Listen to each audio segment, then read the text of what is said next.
Hello, friends, Romans, country people. Good now to you. My name is Ryan Erickson here on Riffing with Ryan. I am so happy to be here with two very interesting and wonderful people who will talk about one of my favorite topics, change. Change. Let's see. About the balance between people and results. So I'm going to bring the two mystery people in here. We have Veronica Stewart. Hello, Veronica. And Roxana Radulescu. Am I Radulescu? Okay. Perfect. Well, perfect. Okay. So if you wouldn't mind, if both of you might take just a small moment to say who you are, why you're here, and what you want to have happen in this little domain. So who wants to go first? Veronica. Oh, First. first, me first in. Hi, everyone. My name is Veronica Stewart. Who am I? Well, I am someone that helps with business improvement. So going from strategic project management all the way to agile practices. Why I'm here is that I'm one of the group that's out there that is trying to help organizations improve, but we're seeing the friction that's happening out there today. We want to help the business, but there's some challenges when it comes to the people side. All right, that's pretty good summary. Very nice. Thank you so much. Roxana, we'll bring you at full screen and you can answer the three questions on your mind, on my mind today. So here you go. Okay. So I'm more on the people side.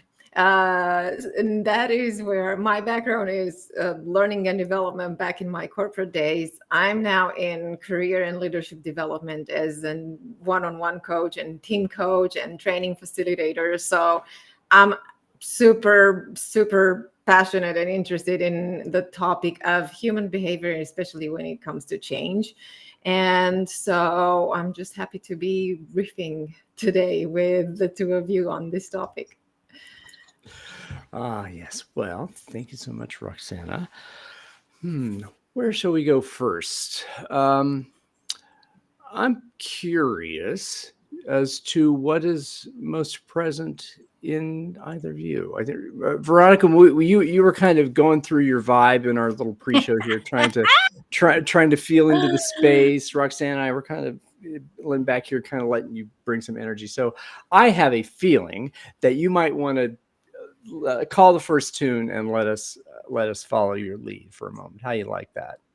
Sure. I'll let's experiment and see where it goes. Indeed. I'm gonna throw a tune out in the spirit of riffing. How might we?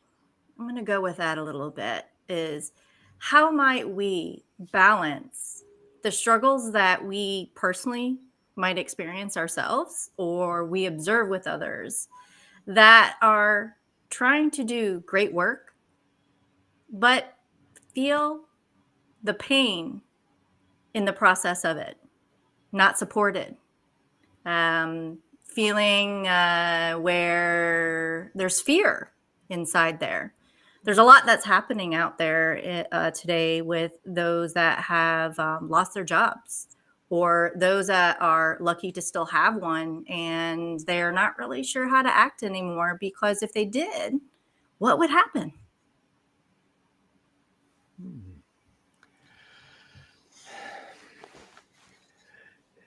I can't help but get past the fear or get to that fear. Where is and what are you afraid of? Where do you see the fear in your conversations?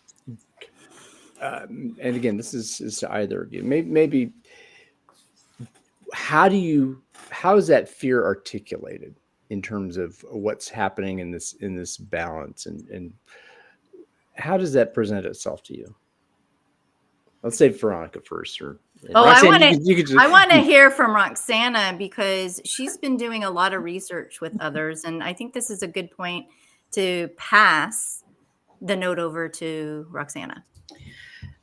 So there's One is fear. What I'm hearing, and it's funny because I've been doing a number of interviews with people lately, especially mid-career professionals, because what I'm looking for is to hear from them about the fears and the struggles. And somebody said, "Oh yeah, I love this idea because we're not hearing from the gurus; we're hearing from the people," and that's where I wanted to start.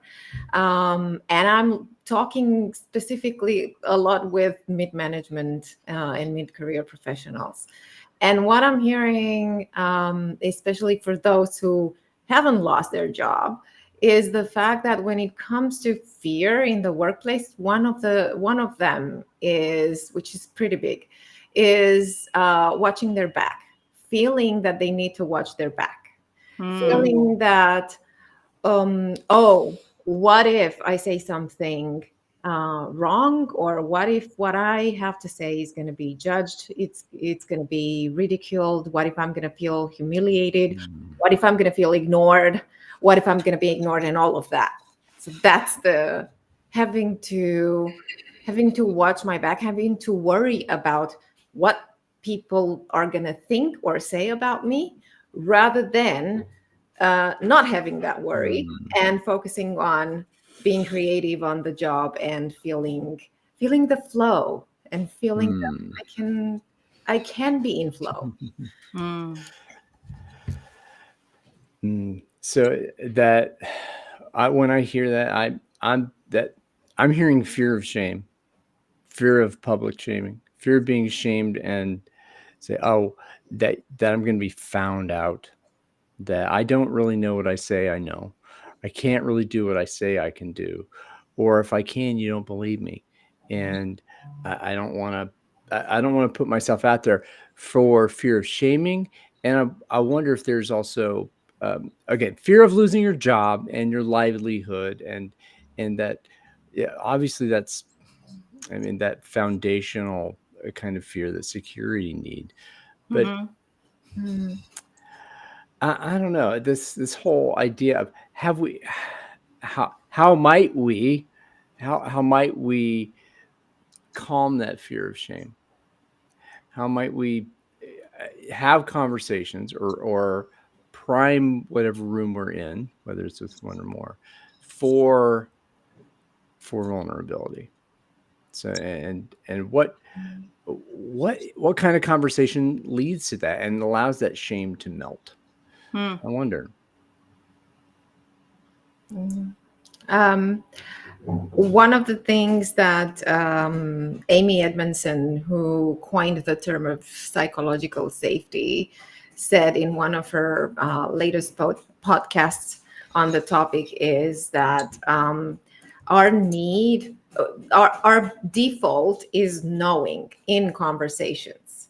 I know what you mean, or I know what you wanted to say, or I know what you're thinking. I know what we have to do. Well, that's the default that we seem to have, rather than learning, rather than asking a question, or rather than saying, okay, this is my perspective on the topic. What's your perspective on the topic? Or what might I be missing? What am I not getting? What else is there? So it's just creating the environment for a conversation to happen in the space of what Veronica said, let's explore, let's experiment, rather than absolute knowing. Because we know we can't know. Nobody can know 100% with 100% certainty. Yeah, okay, that's it. So creating that space for what we now call psychological safety, knowing that our default is going to be holding back, because this is what we do when in interactions. And we would rather wait and see what's going on and how we can flex and adapt on what we see, rather than contribute directly. We need a little bit of a safety net to be able to start contributing. You hit some couple of key words. One that sticks out immediately to me is the word certainty. And if we really think about right now, when we are trying to deliver and trying to get results, which in turn is helping with business growth, right? And targets. So think of just business, right? And that's part of the results management side of the equation of why we're here today and we're going to have a conversation, right? It's that part of it and the pressures that are happening. I call it 2024 is the year of survival. And either you are a company that are trying to bring your stocks up, trying to be more profitable, trying to, you see a lot of mergers and acquisitions happening right now, and that's their strategy for business growth. You have a lot of companies that are trying to be more innovative and bring in AI, and there's a lot of change that's happening no matter what type of business growth strategy that you have and what you're trying to prove to the public, either just as private or public type companies. And there's a lot of certainty around that aspect, right? So when we talk about most of the time when we talk about anything financial, there's a direct correlation to certainty. Right? I think we can probably all agree to that. So there's a hyper focus on financials, either to make money or to save money right now.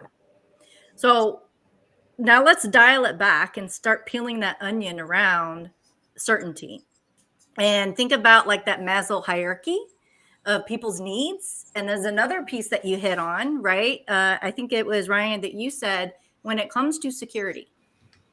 So we have, as a business, we're wanting and needing security here in 2024 with all the other things that are happening that they're not really sure about. But the one thing that they can manage is probably the financials, right? Like as in how we are saving money and maybe making money, right? They're hyper focused on that, i.e. some kind of result. Now, if you go into the human factor of it, of certainty, is I'm not sure how I'm going to be reviewed based on my performance, or we've already had a couple of series of rounds of layoffs. I don't want to be the one on the list, right? So there's a lot of things that are kind of hitting around that when it comes to the conversation of certainty. It might not even, and this is where I get kind of curious of, is it really just shame that we're hitting when we think about that Maslow hierarchy of needs? We're at the foundation of that, the security piece of certainty that is really driving a lot of these behaviors that we're seeing out there. Now, I'll pause there because I'm sure a lot of you are getting squirmy and wanting to say something right now. You can't control revenue. It's not possible to control revenue because that's talking about imposing behavior on somebody. What can a business? Okay, so I'm going to try and stop using the we and they stuff. I'm going to say, what can a business entity control? Well, you can control your labor costs. You can control your material costs. You can drive down the cost to increase profit by taking stuff away, right? And when there's always that threat, if I as manager, because I'm incentivized for profit, if the only thing I control is to reduce costs, what am I going to do? What is my incentive to eat that carrot and avoid the stick? Is to say, sorry, folks, you got to do more with less. Sorry, Papa's got to eat. And y'all, sorry, and Yeah. so in that sense of, oh my God, you move faster and faster and faster. You take away the space that people have, and that I can't be vulnerable. I've got to meet my individual goals. And it's not about us working together and do something and to try and create something that might work. It might not work. This experiment talk about, and it's not safe to fail, right? Because I am in danger of losing my security as an individual contributor, because I'm getting pushed to do the only thing that I can control is spend. They're going to get rid of me. I'm a cost. My labor cost is in control, and that totally loses sight in Ryan Erickson's view of the world, and that totally loses sight in what's possible. that this situation of oh, we got to reduce costs. Well, what if? How might we experiment out there with something? Again, this is how do you convince someone? You can't convince anyone. I can't convince. Yeah, that's a complete other kind of fire I have. Yeah. But Aren't we in a room of game changers here right now? For sure. Indeed. What if? Why not? I had to point it out. It's the art of possibility, and that and how. I mean, I don't know, just that idea of what would the only thing a manager with financial authority in the traditional type of organization has is over how much money am I going to spend? How much money do I have? How much money can I spend? And how can I make the difference bigger? So please. So that was a partial riff and kind of, so, okay. Roxana. Okay. So to the question, I love that question because it's always a question that I bring back in, I also teach a class on workplace culture and communication, and we all get back to, because people say, okay, but let's get down to business because we've talked about communication skills and all of the people and soft skills, but and I'm like, okay, so let's calculate. Let's see how much does it cost you to have people worrying about how an email to their boss is going to be read. Just see how much that level of uncertainty. That is if it's going to take me 30 minutes to write an email to my boss that I could actually write in 5 minutes if I wasn't worried and scared that my boss is going to judge me and they're going to punish me or anything else. So multiply those 30 minutes by how much am I being paid per hour? For those half an hour, multiply that with how many people actually do that in your organization every single day. Mm-hmm. And then, you're going to look at how much it actually costs you. Everything that takes you into overthink, that means overtime, and that means money. That means spending more money than you actually have to spend on the day-to-day. Think about it, presentations. Now, typically, you'll have more than one person work on a presentation because they want feedback to ensure it's okay. And think about the number of hours that was spent on that presentation. Most of the time, it's only presented for 5 minutes at the most. How many people work on each slide and go back and forth about this? And for what end? I've heard the term legibility recently about that. The whole reason that these kinds of communications, again, just the slide deck, we want to make what's happening in our team understandable, right? And to make that understandable to and so that the ability to say that here's what we're doing, here's why we're doing it, and we're green. We're green. Okay, we're green. So you can see, and what does green mean? And God, and so legibility. How much time is spent to say, oh, what's VP Bob going to say about this, and what's SVP Susan going to think about this, and so how might we phrase this? How might we wordsmith this or color this up so that it makes sense? It's legible, right? And this idea of legibility and trying to manage your own communications and hold back what you really want to say, which might be 10 times more valuable than this 1/4 inch square on my screen here. And I just, oh God, this makes me angry. The thing about legibility, and I thought about, well, why make something legible to someone who can't read? you know, and if you think, oh, they're not going to understand this anyway, but I'm gonna put this stuff in, and oh, is this okay? Is this okay? I mean, Veronica, you totally nailed it on the head.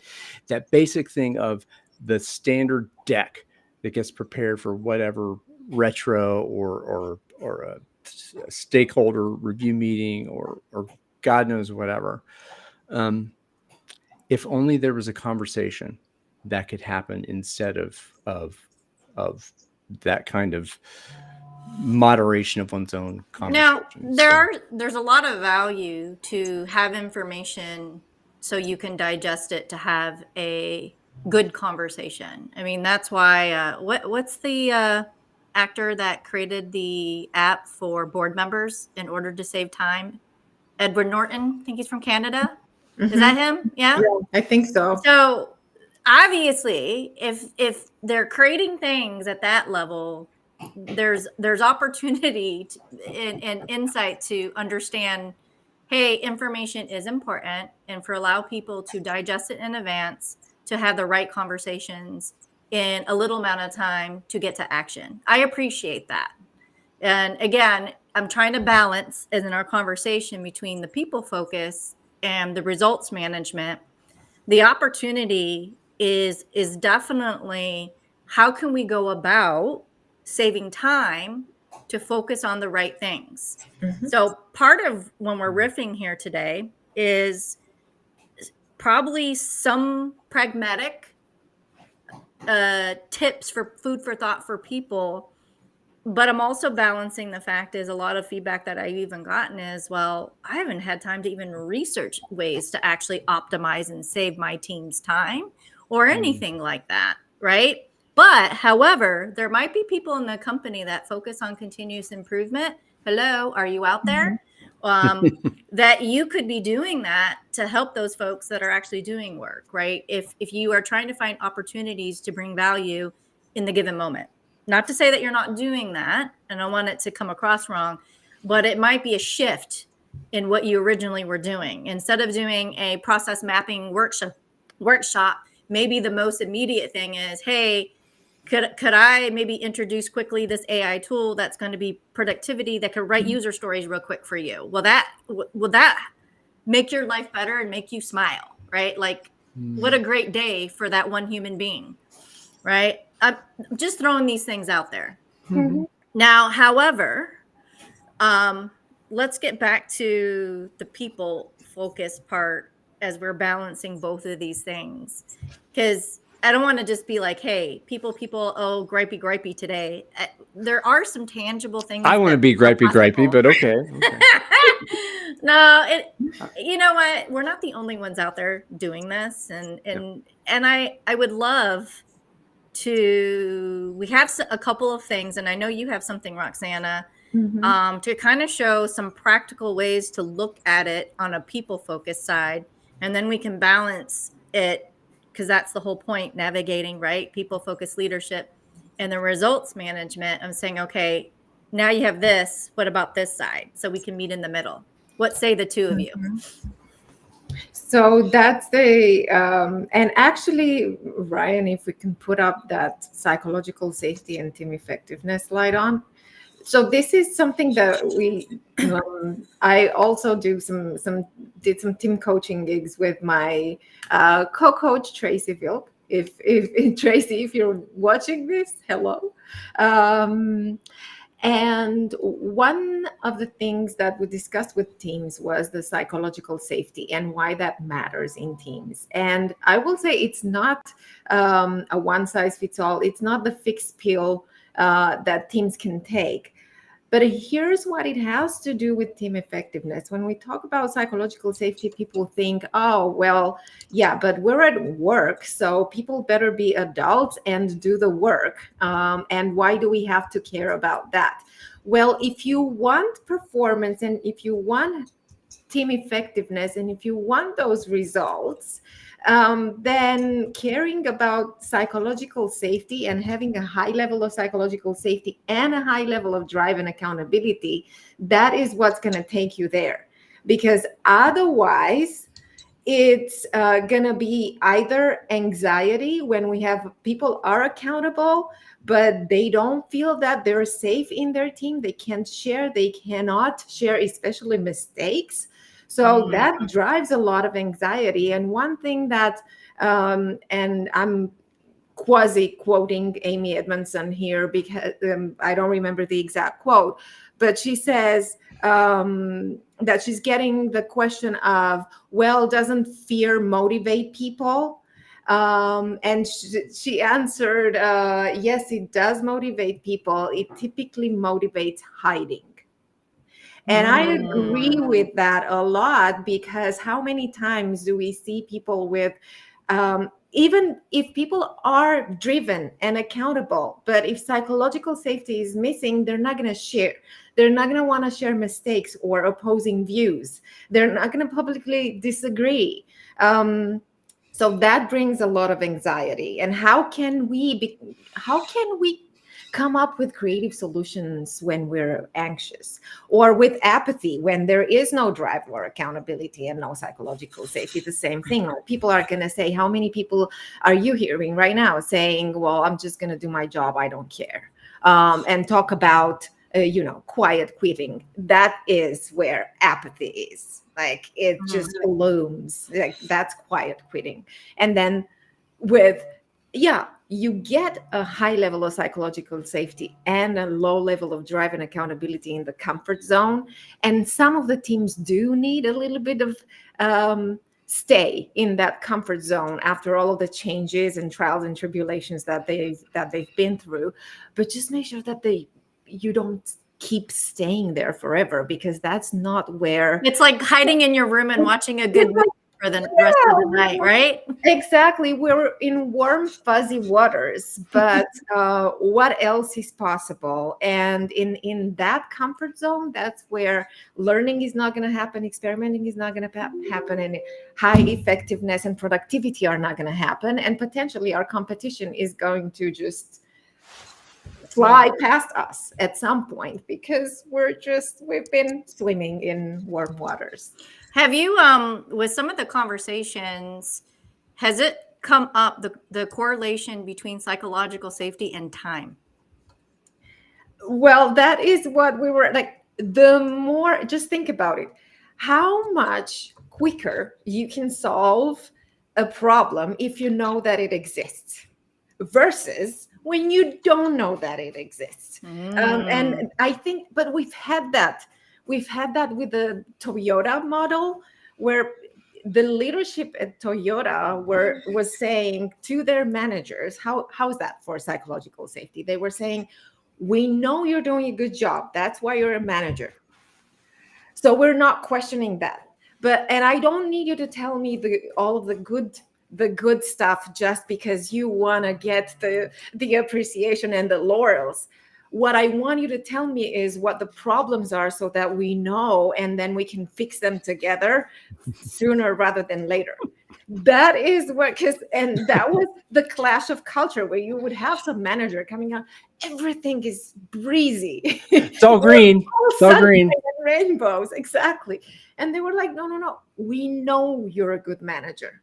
So that is out of the question. We're not questioning that. We want to know, what are the problems that you're confronted with right now that we can solve together? And I think that is, how much time does that save? But it's the time also, right? I'm picking at this thread because it's contentious out there, right? You have, problem solving helps remove pain, which change creates pain, right? And you're trying to find a way to solve it. So with all the changes that are happening to people, you have to have time and the psychological safety to solve for it, to remove that pain. Otherwise, the pain will exist. And new pain might come about when you have new things that come abroad, right? Like, so it just becomes the epitome of stack the pain. How much pain can you handle? Yeah, but I'm trying to, like, show the pattern of this. And is it me or is my view like, do I look really fuzzy? Yeah. It's like my you have a camera nice fuzzy. sheen. You got I a little know. bit of a nice haze. You could take the Vaseline off the camera there. I know. I'm Okay, like, I'm that's gonna better. go and hold on. Let's see here. I love it when this Is that happens better? live.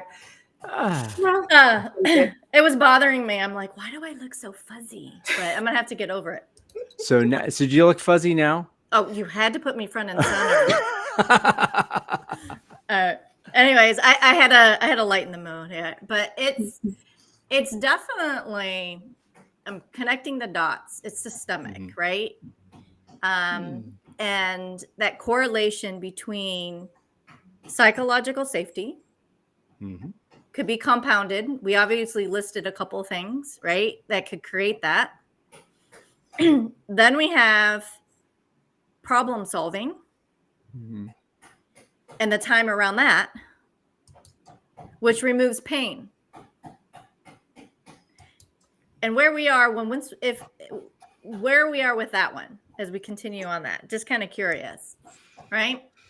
So if we never remove the pain, what's happening in the system? Stagnation, atrophy. It just you get flabby. Right? Flabby. Yeah, I mean that's the organizational flab, right? So this also ties in nicely. So let's assume you're a great manager. That's off the table. You're a great manager. So now the fear is calmed down. That okay. So the cortisol level's down. Okay. So all right. We'll look at the problem. Okay. So now we see the problem.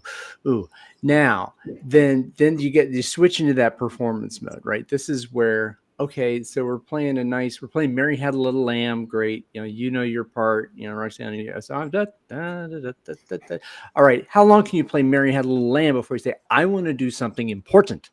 I would like to up the level. I want to up the challenge, and I want to use my skills I would ideally like to use the skills to their maximum, as much of my skills as I can. You, Veronica, and you, Roxana, to use your skills as well. Us use those skills together to face a nearly insurmountable challenge, right? That's the flow quadrant. Right. Then we talk about the psychological flow quadrant. Psychological safety, I'm going to put a lid on that because I think that's a conversation. I'm kind of a skeptic of that because psychological is about me. Sociological is about we, I think. So that I think is another thing. But if we have either of those, if there's this feeling of safety and then, okay, all right, I'm bored. I'm not using my skills. We're not having a challenge. Okay. So we found the problem with our slow brain. We did our slow thinking, and then now it's time to up the skills. If we utilize our skills with a great challenge, then we can create value and get the R word. That was the other part of this conversation, is the results, right? So when is it okay to allow the spikes to happen, to say, who gets to flip the level up, and how do you do that so that the whole team doesn't lose the beat, and that I think we're talking about the balance, right? So, okay, so we've effectively solved the people problem for a moment. We have that. What's the next conversation? Where's the scale tip to say, let's level up and go produce something and create love in the world, I don't think we'll ever solve the people problem forever. Maybe just a moment, just temporarily. for a moment. No, because new pain gets introduced. Exactly. So the breath, you breathe out, right? You can only hold your breath for so long. And okay. But right? even Okay, going from the Mary Had a Little Lamb all the way to, I don't know, the Beatles. I mean, okay. Rush. So going to Rush.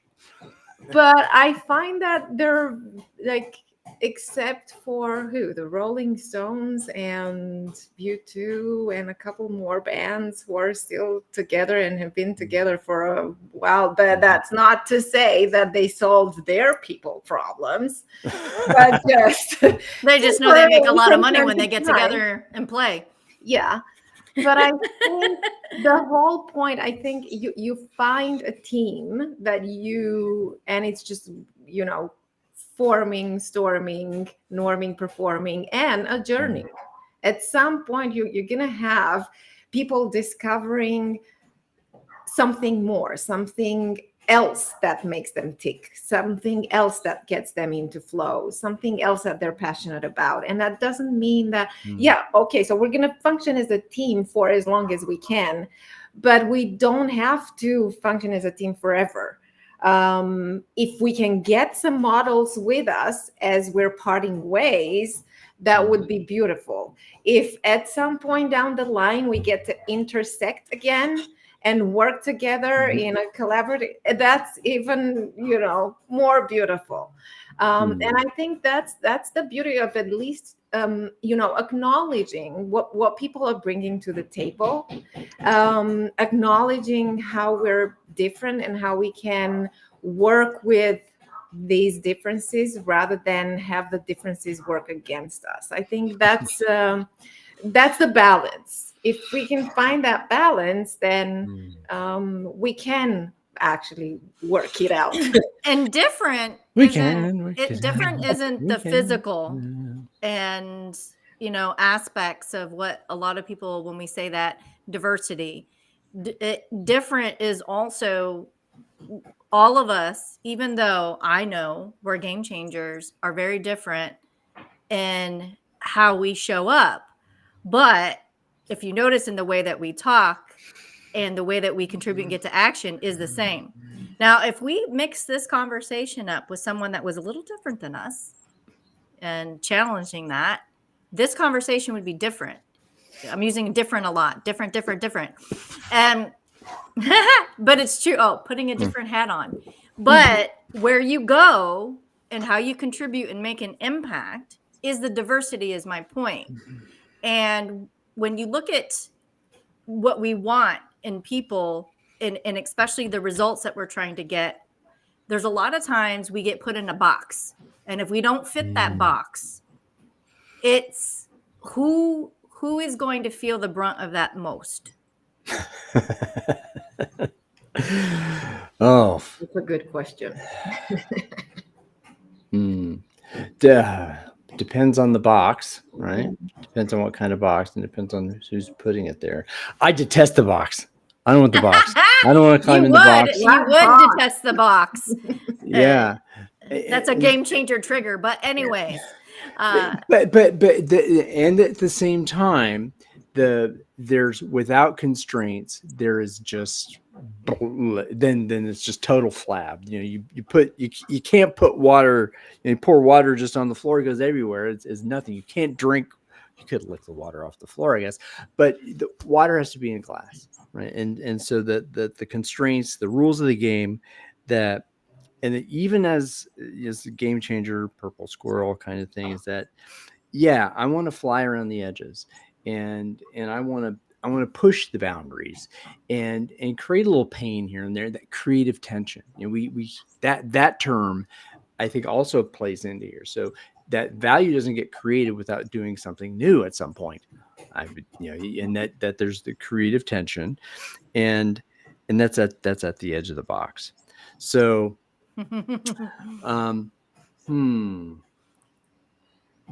you know where I'm going as you're pausing your hums in a moment, is that again, remember I said 2024 is really the year of survival, and results are extremely hyper focused to whatever that means, right? It can mean a little bit different, but at the end of the day, if you're a business, it's i.e. deliver and make and ultimately be profitable, right? If you're a nonprofit, you still need to deliver, and the people that are donating and how you are existing, you need to make them happy so they give you more money, regardless.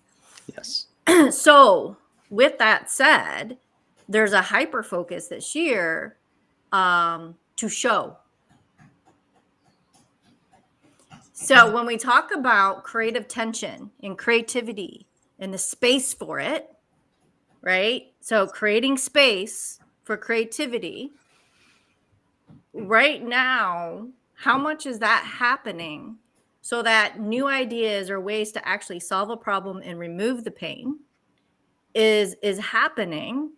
And kind of going back to why I was asking my question about, like, the stacking the pain part of it, is that it's compounding. So where are we? We're going into May. So we are almost halfway through the year this year. When is it going to snap? When does the pain become too much to bear? Is that what you're asking? I'm very curious.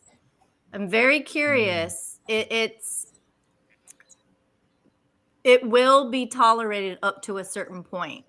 I don't know. This is where let's play in the space of uncertainty, because no one knows.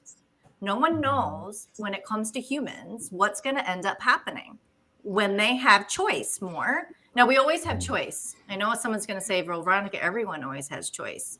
Well, yeah, they might be choosing to survive right now. Mm-hmm. Hey, you opted into the rules when you signed that employment agreement. You have to play by my rules. So you don't like it, hit the highway, right? I mean, that's easier said than done, right? That's the argument I see when that's the yeah. But let's go back to apathy in your diagram, Roxana, because what ends up happening a lot, and those will keep driving. Sometimes some people are very tenacious. They really love on the edge and they love the results, right? They'll just keep chucking away. We know that energy, right? However, it gets very pragmatic. And then there are some groups that are saying, you know what? What's the bare minimum that I can do that I still will look good? No, I'm being honest. Yeah. And I'm going to and this is where, what are they doing outside of when they leave work to be fulfilled? Mm-hmm. Where the energy has to go somewhere, right? The law of physics. Mm-hmm. But that's exactly why I don't understand when we talk about results, as if it's either people or results. It's either the focus on people or the focus on results, when clearly if I have people who are in apathy every single day, that's clear to me that they're not going to contribute to the level that they can contribute and potentially even want to contribute. But they feel like, okay, I wanted to contribute 100 times before. You've ignored me, so I'm going to stop contributing, because why even bother? And I hear that a lot in the conversations. So, and people do care about their results. They do. That's why it's very inspirational to me to be in these interviews with people and hear them, how they are thinking about the issues. They are thinking about the results. They have anxiety that they cannot get their sales to the level that they know they need to have the sales by the end of the year, because of course it's going to matter to them, because they're going to be incentivized based on that as well. So they're trying to figure things out, and at the same time they're being ignored. Like one question that I'm asking in the interviews is, what is one question that you wish your leadership asks you and they're not asking you? And when I ask them that, I got one beautiful question today, and I just took notes because I wanted to share it with you. So this was a person who wishes, they were asked, what needs to be true in order for us to be able to achieve this?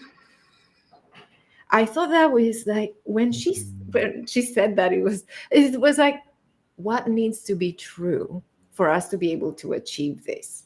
Because we're looking at results, but how can we create the conditions for those results to be met, that we can actually achieve them? because sometimes, and it's that lack of alignment, those unrealistic expectations from people who are on the ground, boots on the ground, in the like they're in the to-do mode, The musicians on the stage, if you will. right? And then you have people who are the higher level ups who don't know what's going on there, but then they set the expectations. But then when I'm looking to talk to them about what I need from them to make those expectations a reality, they're not listening. So now that dynamic is even interesting where have you and just trying to get some data points here, I'm a little dork here, is that most of the people that you talk to are full-time employees. yeah. So I would be very curious of what that dynamic looks like for contracting, because who are they going to talk to? So there's different dynamics. You could be a full-time employee contracting at a company, or you could be staff aug and you are really just there. Now let's do the first one, right? So yeah. Oh, go ahead.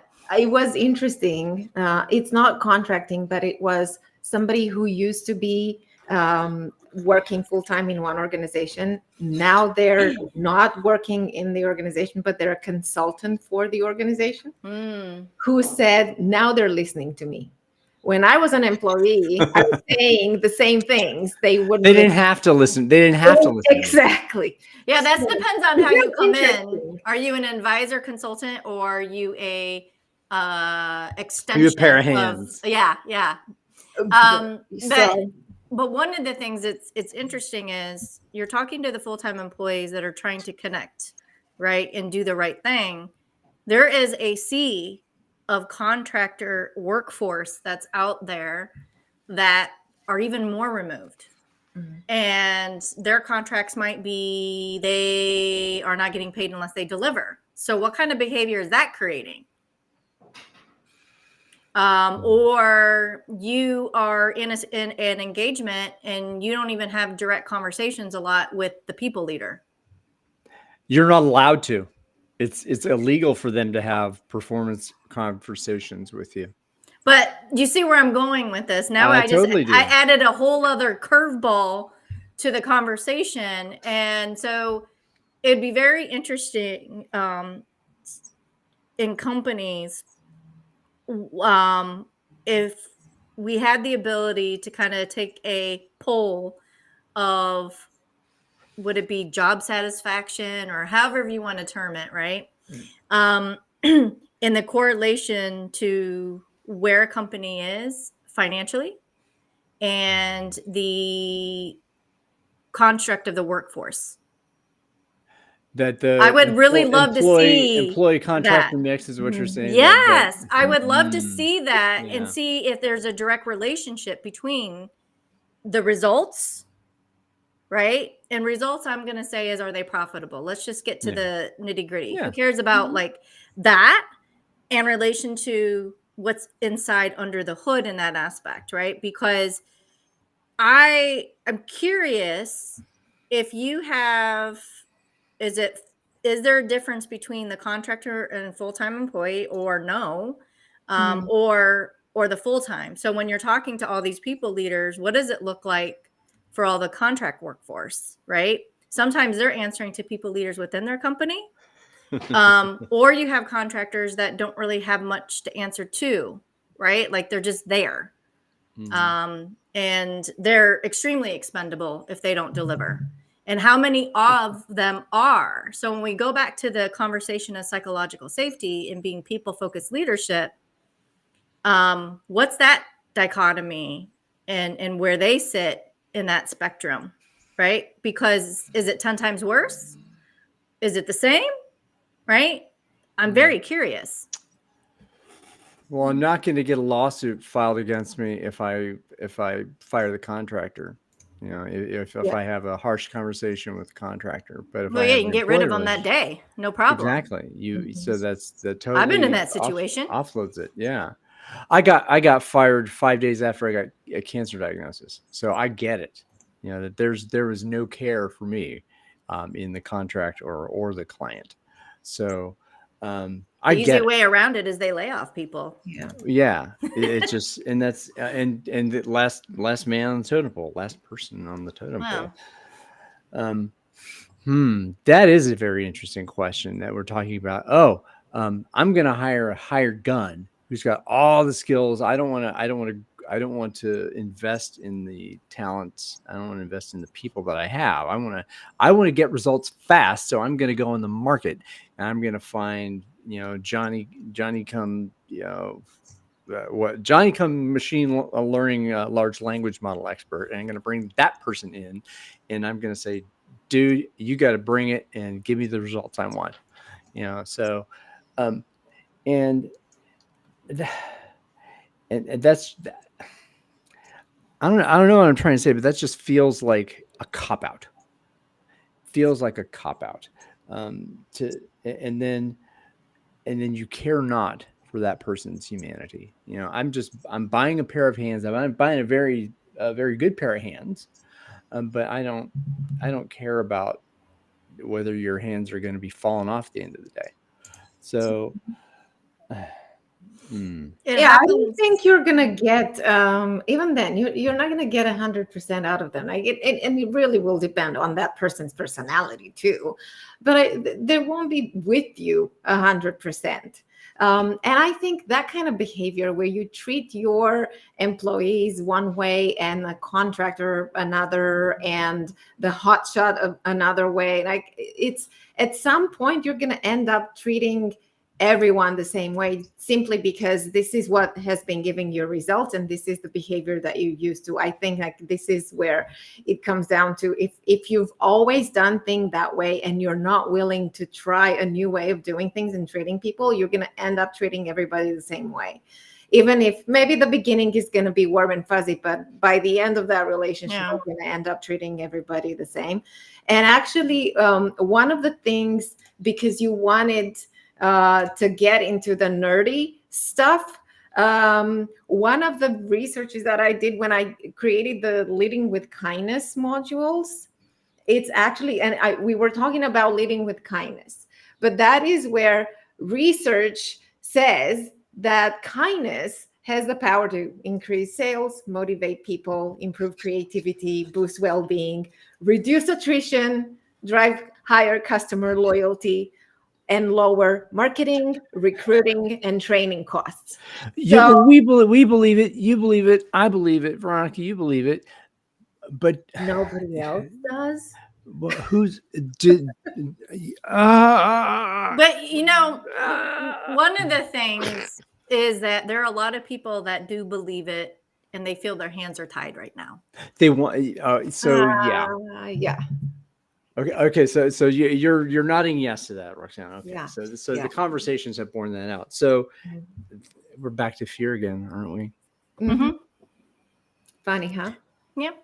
All leads road and if you think about fear, right, it comes in different things. There was a book that I really loved around insecurity and what drives a lot of that fear, right? And it goes back to a lot of, it's not going to fix people's problems right now, but it's definitely a food for thought, right? I think about it all the time personally is what creates that fear right now when in my work. And it always goes back to two things, right? And it could be different for everyone, but one is always the financial aspect of it, how secure you are in your finances so that you do have freedom of choice. We're never really taught in school how to be more financially sound. It's not a curriculum in school to teach you. So either you're raised or you have a really good mentor, or when you grow up as an adult, you wise up and you fix your stuff. Okay. And then the second thing is your identity and how you see yourself, right? Again, another thing that isn't necessarily always taught in school and maybe not, when you grow up in parents, right? They come from the same system. It's cyclical. All these two things that I'm mentioning. It's probably why I'm very extremely passionate about education, because I'd like to get to it early. What we're talking right now is the adults. Aren't we also, we're talking about, so some folks, don't even, if you go to an undergraduate degree, you don't even learn it through 4 years. And then the folks who maybe, well, with finance majors, okay, so I'm kind of talking out of my there, but I think the business schools have a lot of accountability that they've kind of washed their hands of, so we're producing folks who ascend into top management, who learn how to do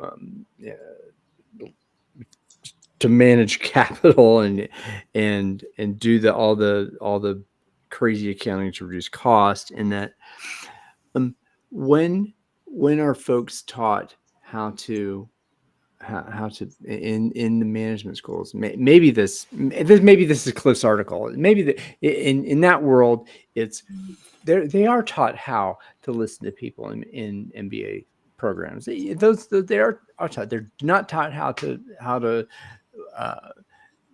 behave for results. That didn't ring true to me, because that's not what I've seen in the world. Mm-hmm. So yeah, come on. I don't want to take another 10 minutes figuring out the point I want to scream at there. So Roxana, I think you wanted to hop in. So that's the divide between what we teach people and then how we expect them to work. And it's like, that's my, that's been my frustration all along, coming from the learning and development world. Like, you send people to a training course because you want them to get fixed, and then you bring them back in the workplace where they have no chance to apply what they learned because the environment is the same. And I heard people, so one of my former colleagues who went to an MBA, and I still remember he said, I thought I was going to learn about business. I learned about people in my MBA program.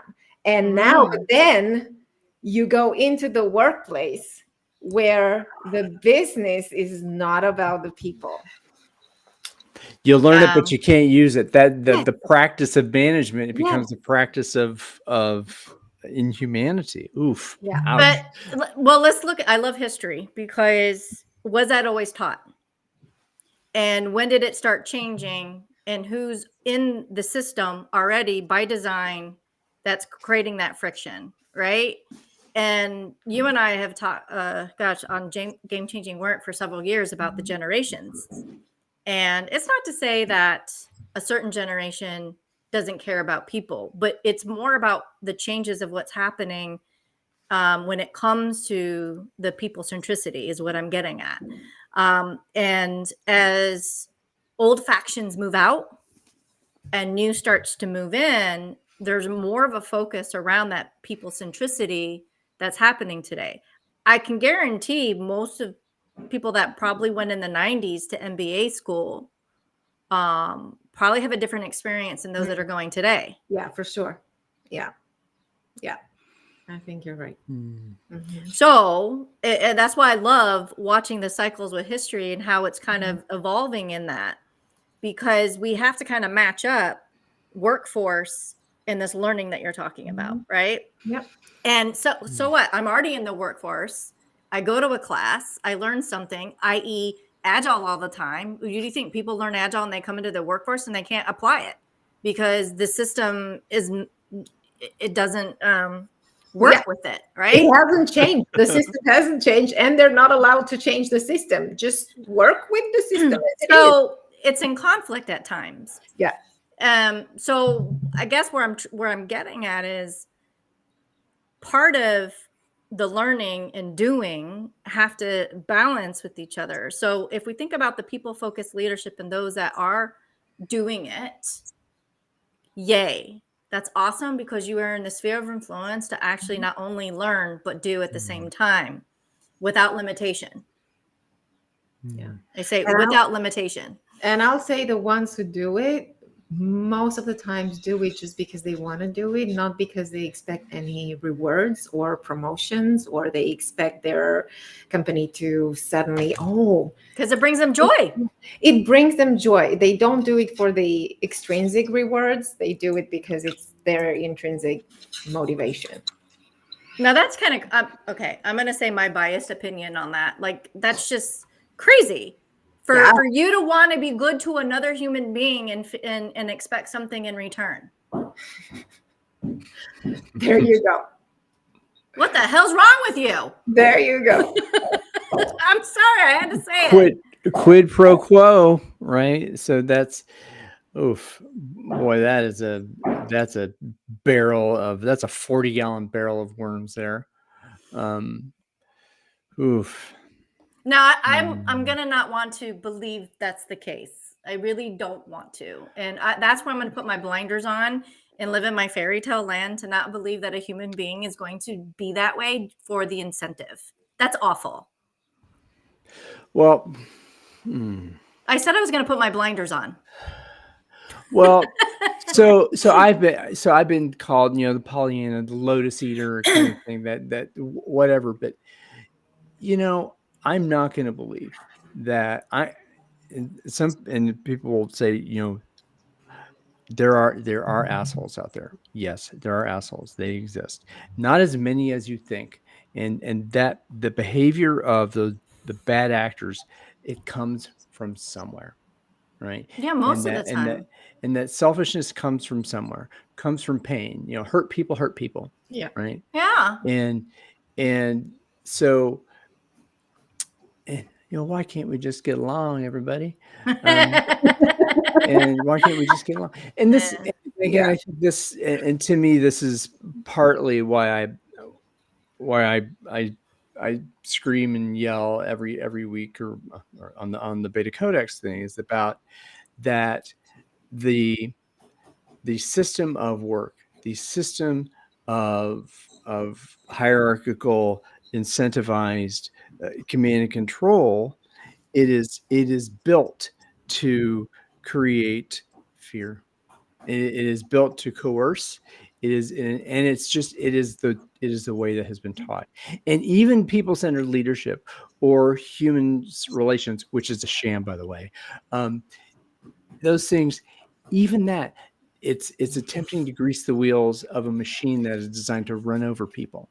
Yeah. Right. Well, education systems that way. I mean, if you really think about it, like with grades and how all that works. I mean, where it starts early. In kindergarten. It starts in kindergarten. Stand on the red circle and you'll get a prize. Mm-hmm. Right. Yes. Or if you don't, you'll get bong. Yeah. Make a mistake. You'll be punished. Oh, and you only got a 95 on that paper. Where's an F, Roxana? Well, where's Roxana? Roxana, you only got a 95. Where's the extra 5 points? Right. Or you only took 3 AP exams instead of 4. And where does it end? Okay. You're no longer in the honors program. You are not meeting up to quota. Yeah. And those that you're not getting the results. You're not showing that you're getting the results in your education. The grade point average, you're not. What kind of results? So, and what kind of results are those? Are those results that are holistic for, people, planet, purpose, all that kind of stuff? No, they aren't. And you talk about getting back, to the education of folks. And that's, boy, where do you spend your time and attention? Do you spend the time and attention with folks who are already in top management and positions of authority to try and influence those folks to show their humanity and be a model for vulnerability? You can. Or do you say, I'm going to be an agile coach, even though those don't exist? Watch Thursday. So you're saying, I'm gonna do my best with these 3 or 4, these 30 or 40 people, and tear my heart out for them, and do my best, or or do you take the $35,000 a year and go teach sixth grade at your local elementary school and hope that you're planting seeds for human beings who care about each other, So, and I don't want to say that like people at the top don't care. I think that would be wrong to say. No, managers are people too. Yeah, managers are people too. I think sometimes what I've noticed and what people have said, right? There's this disconnect of when you start growing so big, right? Mm-hmm. That you are putting the trust in other people to carry the ball forward. And you're trying to do these other things. And that's where sometimes that disconnect happens, where you think X is happening, but Y is really happening. And then it's hard to kind of circle back when the damage is already happening and you're already in flight and you have to keep moving at the same time and then try to do corrective measures. It's not as easy, especially if you're large at scale is what I'm getting at, right? More problems to deal with that. You're not as nimble. So if you're a startup and say, for example, say a CEO made a mistake, right? They're human. And they want to correct that, it's probably a lot easier to address it than being a large company to address. Now, you might argue and say, well, what stops them? Well, there's a lot of things that could stop. They lose their card to get into the executive bathroom, but or whatever. But they're like, it's that I think we're back to fear. Like it's that fear of being rejected, excluded from the group. What if I don't have access anymore? What if I'm gonna end up being the odd one out? And not everybody, except for the game changer, or removed, love being the odd one out. Yeah, but it's like, and I guess we're back to, for some people too, fear will be a motivator. Yeah. So it's back to how we are differently wired. Now, this is where, how is the fear driving you, right? Is it driving you in a very pragmatic way where all your actions are going to be very pragmatic to address that fear that you have? Or are you going to be very obsessive about that fear and want to do different or want to improve because you believe there's a better way? That is the interesting thing, is what drives you. I think you just brought up the difference between fear that's external and my internal fears and trials and tribulations. Like if I feel that fear of, and I saw that in, I don't know if you watched, there was a series called Point Break about tennis players. And one of them said, when things go wrong during a tennis match, and I feel that I'm losing, fear kicks in.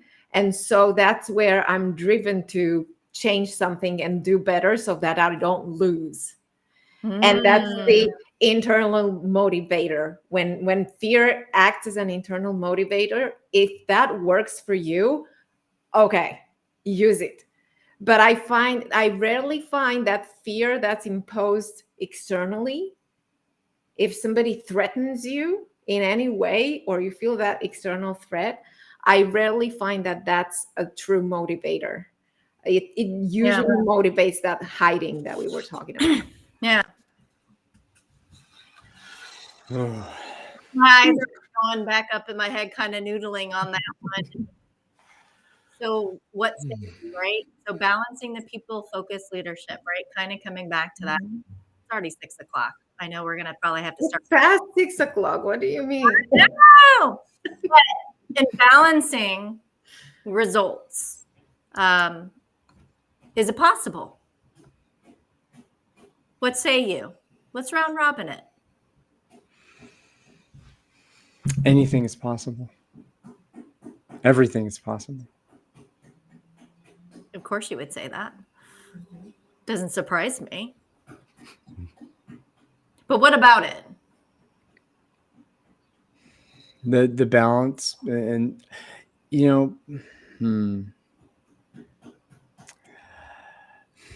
is the balance. I can't say no. I can't say no. Because I gotta believe there's a better way, and and here it comes back to the who are we? We are here uncovering better ways. That that we are uncovering better ways and of developing software, and which that's what I mean. But to believe that it's possible, and I think even I mean you mentioned the Toyota example, right? That okay, you're a great manager. That's fine. It's okay if you don't make. I'm not going to fire you if you don't make the target. And let's just get rid of targets. So, but then that comes. So yes, the balance. If I don't even know if it's balance. Can you think balance? You think either or, kind of. You think either or. I think that it's integration. I think that's more important. That it's if to integrate to be aware of who am I, so what's happening now, who am I being now, what do I do now, and being constantly aware of who are we, what's I'm looking at Roxana, I see your eyes there, and I see Veronica, I see you intent there, and smile that I'm being aware of this moment, and I'm feeling okay, great. So what are we doing now? What's going to happen? So I want to let's try this and be excited about it and say and be that force of energy and that says, hey, you can come with me. You're not. It's fine. You're fine. And just to be that. I say it all the time, to show love for one another. And that love, that's love in the workplace. Oh my God, Ryan, you're not ever going to get a job if you say that. But I mean it in a very specific way. And this is, and I'll drop the virtual token back into our circle here, is that this love, as Harrison Owen said it, the open space discoverer, is love is challenge and love is acceptance. I accept you. You are here. We are here on this team together. We're playing this game together, and we all agree to the rules, and we're here doing it. And I accept you. Now, what are we going to do? Now, what are we going to do together? So, and that is the I love you. What are you going to do with your life thing?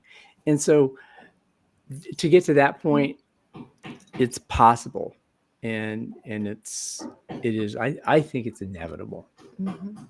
So, yes, integrate, love each other.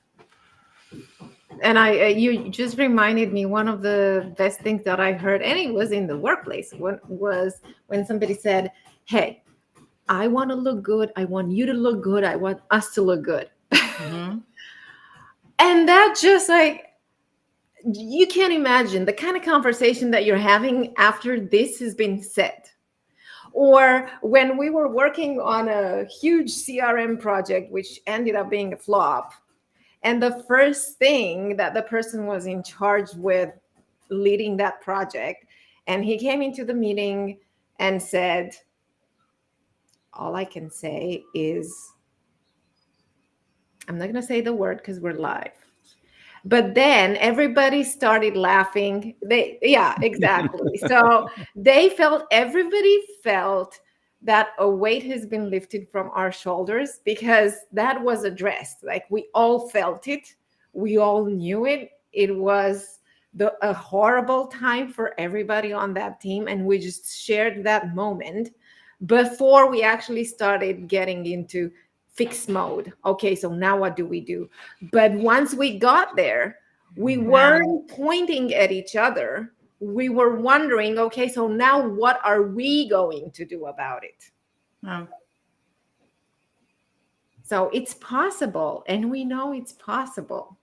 It's just, what do we do when we see that that's not happening, and when we feel powerless to address that element in the room?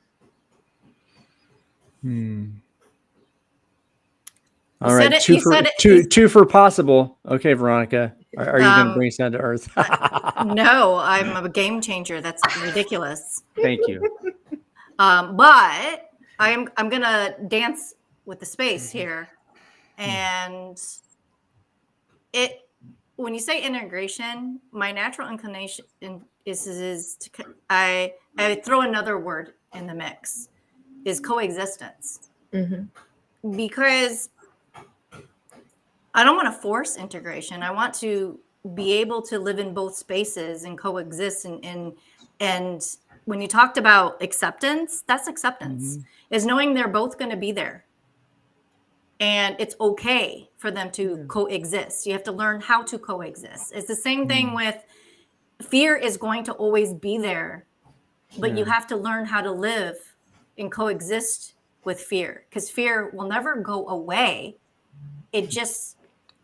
It starts to have a different light on what you do about it. And pain is always going to be introduced, because that's just the nature of our cycles. So for me, when we think about people, leader focused, trying to get back to the subject and results driven, it's really around coexistence and looking at what that means in the given moment. So if we think of I as an individual people leader, and thinking about what have I done to coexist in what's in front of me and what I can do, right? Choice. You have reasons why things happen, or you could be at cause for what happens. And so one of the things we always can do as human beings is ask ourselves, are we give us reasons of what we cannot do, or are we at cause to actually be a part of it? So that is one thing. And then as we start to look at because most of us we're all three of us here together, so think of us as one good, happy, loving team, is what are we at cause and what are we giving reasons to do something about it, right? So coexistence for me, that's the possibility, is asking what can we do that we are at cause to take action on. I always know there's always something. So that's the land of possibility for me, is we choose. We don't give reasons why we can't. Well, when you're on stage playing, you can't just, if you play a claim, you got to play the next note. And you play 3 claims in a row, it doesn't matter that everyone else is going to be playing there. You don't want to be the person who no, stop the music, stop, no. And and to be with that. Thank you. I'm going to play some music that I wish I could play my own music, but again, we'd get we're not monetized anyway. I could probably play whatever I wanted, but I'm going to put some house music on. And okay. All right. So I'm going to invite you to the after party here in the space, and then we can kind of chill out. Is there anything either of you want to say that you haven't yet said?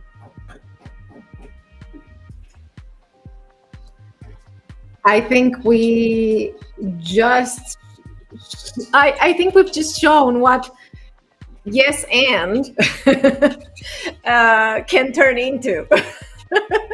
And it's not to say that we all agreed with what each of us has said, but building on. I love that. Said. So, yeah.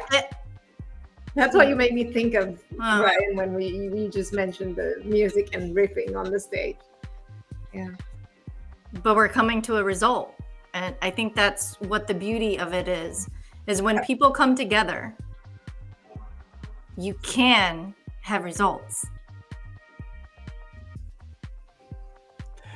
And there we have the mic drop. So I'll check with both of you in the after party and say goodbye, Veronica. Boop. Bye, Roxana. And goodbye. Thank you for the precious gift of your time and attention. I'm Ryan. This has been a wonderful, wonderful experience for me, and hopefully